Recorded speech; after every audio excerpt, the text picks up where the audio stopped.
En la Biblia encontramos diferentes personas que han puesto su confianza en el Señor, que han confiado de diferentes maneras en el Señor. Y hoy quiero que miremos cuánto confiamos en el Señor. Quiero hacerte la pregunta: ¿cuánto confías en Dios? Mirando la vida de una persona que en la narración bíblica realmente no destaca, pero que hizo algo que realmente destaca en la historia de la humanidad. Algo realmente importante, algo tan importante como escribir un evangelio. Y vamos a hablar acerca de Mateo y de su confianza en el Señor. Es más, podemos ver todas las menciones de Mateo en la Biblia. Son solo 5. Tenemos la primera, que es su llamamiento, Mateo 9:9. Pasando Jesús de allí, vio a un hombre llamado Mateo que estaba sentado al banco de los tributos públicos y le dijo: sígueme. Y se levantó y le siguió. Mateo era un publicano. Entendemos que un publicano ante el pueblo judío era un traidor. Era alguien que se ganaba la vida cobrándoles impuestos. Otra mención es ya en grupo. Ya no se le vuelve a mencionar individualmente como si hiciera algo relevante.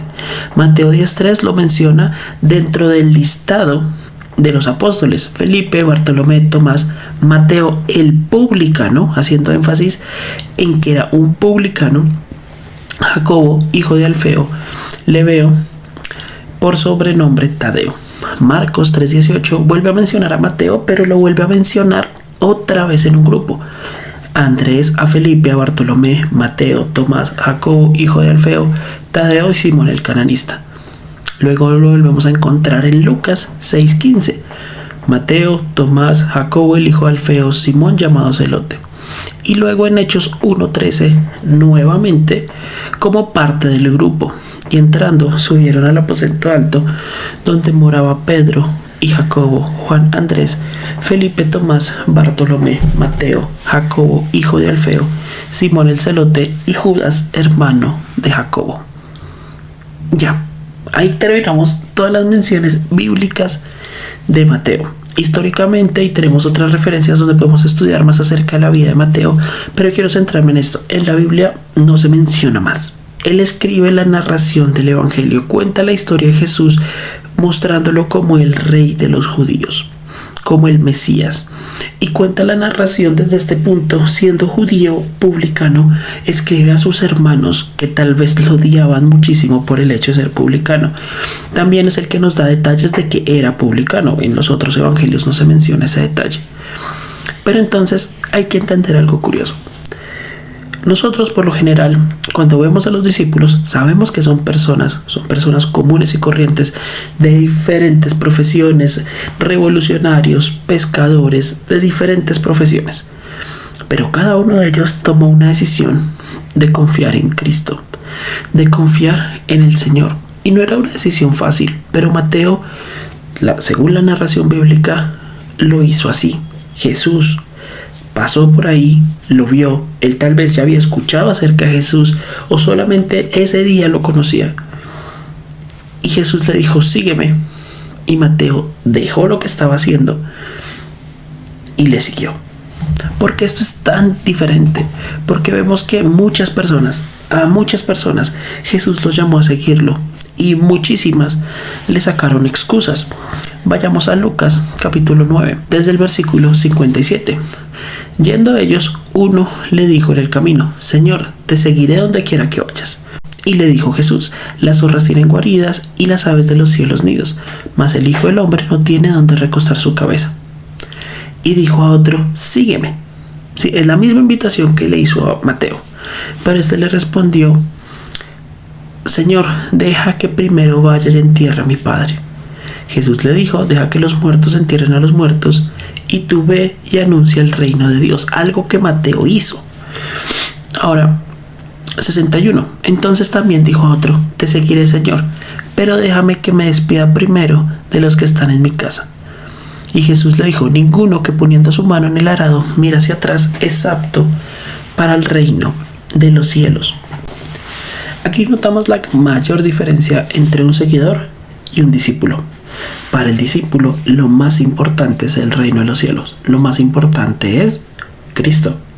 Para el seguidor, lo más importante son las cosas que hay que hacer en la tierra, son las responsabilidades y tareas que aún tiene pendientes por hacer, aunque normal, culturalmente no sean malas. Es decir, tareas como enterrar al papá, que no necesariamente significa que el papá estuviera muerto esperando a que él lo enterrara, no, sino que estaba viejo y tal vez pues él dijo: espera que mi papá fallezca y te sigo.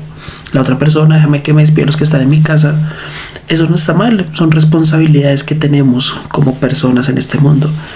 Pero el Señor dice que ¿cuál es la prioridad? La de los seguidores siempre va a ser lo terrenal. Y Cristo dice: ninguno. Y no dice ninguno de ustedes que están aquí ahora, no. Ninguno. Ni en ese momento, ni ahora. Que poniendo su mano en el arado, mira hacia atrás, es apto para el reino de los cielos. Mateo fue diferente. Mateo abandonó todo. Dejó lo que estaba haciendo inmediatamente. Y de ahí en adelante siguió al Señor. Y callado. Es decir, en la narración bíblica, él fue uno de los 12. Ese era su mayor logro y su mayor mérito. Pero el Señor lo llamó y sabía que él escribiría este evangelio, que él narraría las cosas que el Señor hizo de la forma que el Señor quería que lo hiciera, que él sería un autor inspirado por el Espíritu Santo para hacer esta labor, que es una labor, digamos, silenciosa. Desde muchos aspectos, Mateo no destacó. Muchas veces nosotros queremos ser como Pedro, queremos ser como Juan, que hayan referencias en la Biblia de lo que hacemos, de lo que el Señor hizo con nosotros. Pero tal vez el plan del Señor para nosotros no es que destaquemos, sino que confiemos en Él para hacer lo que Él espera que hagamos. Que confiemos en Él para hacer esa labor que el Señor sabe que nosotros podemos hacer. Para hacer esa labor que nosotros podemos hacer, porque el Señor así nos ha capacitado. Hay 4 evangelios y Mateo es el autor de uno de ellos. Y ver todo el contenido, la forma en cómo el Señor lo utiliza, su manera particular de presentar al Señor, porque confió en el Señor y le siguió, sin poner excusas, sin ponerse a pensar en lo que es lo correcto para hacer en este momento, en sus propias metas, en sus propios sueños, que a veces nosotros ya nos hemos acostumbrado a que somos creyentes, hemos puesto nuestra fe y nuestra confianza en el Señor, pero hasta ahí. Nos volvemos creyentes de domingo que los sirven solamente el domingo, y eso, cualquier otro día que la iglesia necesite apoyo, pues lo siento, debes comprender que estudio, que trabajo, que mi familia, que diferentes razones, y no está mal. O sea, hay que entender, hay responsabilidades que tenemos que cumplir, pero ¿en qué orden están nuestras prioridades? ¿Cuánto confiamos en el Señor? ¿Confiamos en el Señor lo suficiente como para que le dediquemos tiempo consciente, que apartemos de nuestro tiempo para el servicio activo en la iglesia, para compartir del evangelio? ¿O es del tiempo que nos sobra? Es de lo que nos sobra, es de: Señor, primero déjame, termino mi carrera y te sirvo. Señor, déjame, termino estas cosas del trabajo y te sigo. Señor, déjame, consigo este logro en la familia y te sigo. ¿Dónde están puestos nuestros ojos cuando respondemos al Señor de esa manera? La mies es mucha y hay muchísimas almas que se pierden cada día porque no han escuchado del evangelio, porque no tienen esperanza, la cual nosotros tenemos. ¿Cuánto tiempo necesitamos para ocuparnos de las cosas terrenales que en 100 años no van a existir? ¿Cuánto tiempo necesitamos de nuestra vida actual para invertir en cosas banales que tal vez nunca utilicemos porque no sabemos qué depara el futuro? Y en aquello que es trascendente y permanente no dedicamos tiempo. ¿Cuántas personas a nuestro alrededor fallecen sin nunca haber escuchado el evangelio? Porque nosotros preferimos invertir en lo terrenal que en lo eterno de la vida de esa persona. Mateo es particular. La narración solamente nos menciona que no requirió muchas explicaciones, muchos debates, mucho conocimiento para seguir al Señor. Solamente responde al llamado. Y el Señor sigue llamando hoy. Sigue llamando primero a aquellos que aún viven en sus pecados, aquellos que aún están con la carga pesada de la culpa. Y el Señor dice: venid a mí todos los que estáis trabajados y cargados, que yo os haré descansar. El Señor puede limpiarnos de toda maldad. Y el Señor llama a todo pecador, a todo hombre, en todo lugar, a que se arrepienta. Porque llegará el día en que el Señor, en Cristo Jesús, juzgará todo lo que los seres humanos hemos hecho, individualmente. Y ahí la pregunta es: ¿cómo responderemos ante ese juicio? ¿Asumiremos la responsabilidad o clamaremos al Señor diciendo: Señor, por favor, no quiero ser condenado? Y espero que al escuchar esto, si aún no has tomado la decisión, puedes decir: Señor, de verdad, sálvame, porque estoy cansado de ir en contra de la corriente. Estoy cansado de cargar con este dolor, con este vacío.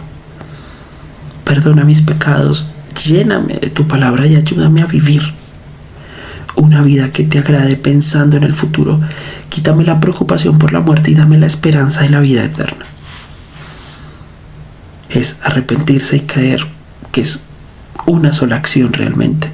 Creer lo suficiente como para estar dispuesto a arrepentirme de todo lo que he hecho, de toda esa maldad, y seguir a Cristo. Porque no es solo arrepentimiento y ya. Es: me arrepiento y sigo al Señor. Ahora, si ya hemos tomado la decisión por Cristo, si ya lo llamamos nuestro Salvador con nuestros labios, le estamos siguiendo. Estamos aprovechando la libertad que Cristo nos ha dado para gastar en nuestros deleites, en nuestra vida terrenal, en mejorar la calidad del polvo que nos rodea, que van a ser destruidos por fuego, en tener más placeres, más ventajas, mejor salud. Y fíjense que no son cosas malas. O sea, esa es la cuestión. Nos estamos dedicando mucho a cosas que no son malas, cosas que directamente no son pecado, pero que impiden que cumplamos la gran comisión. Entonces, en el conjunto, todas las cosas nos llevan a una cómoda desobediencia, a una cómoda rebeldía al Señor. Y nos volvemos como los seguidores que nos narra Lucas.